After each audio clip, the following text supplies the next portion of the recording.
So guys, have you heard about the issue of Strait of Hormuz? Yes, pare. Ikaw pare. Hindi, pare. Pare, panoorin mo to. Hi guys! So, nabalitaan nyo ba yung balita kagabi tungkol sa Strait of Hormuz?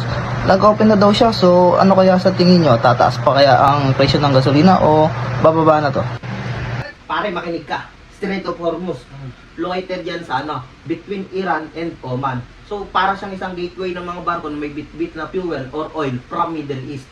So, yan ang Strait of Hormuz. So alam mo ba kung bakit importante ang Strait of Hormuz? Bakit, pare? Watch this pare. So, hello guys! Alam nyo ba ang kahalagan ng Strait of Hormuz? 20% na lang sa buong bansa is dito dumadaan. So, napakahalaga talaga ng Strait of Hormuz. So, hello guys! So, yun. Gusto ko lang i-correct. Tama naman siya. Bansa. May epekto. Pero, more on global yan, pare. 20% ng oil sa buong mundo is dyan dumadaan.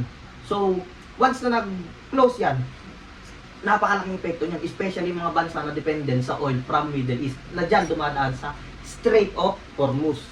Dito pa nadaanan ng mga barko mostly for fuel. Oo, tama ka.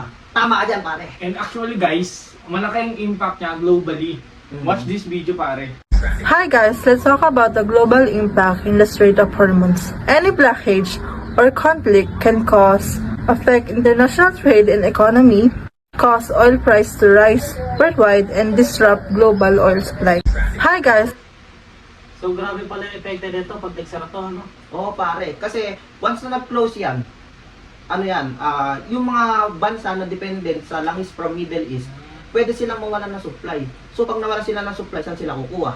So magkakaroon sila ng shortage of supply. So maaaring tumaas yung presyo, magkaroon ng oil price high, then magkakaroon ng malaking epekto yan sa ating world economy. So, yan. Yun pare. Yes. Yun.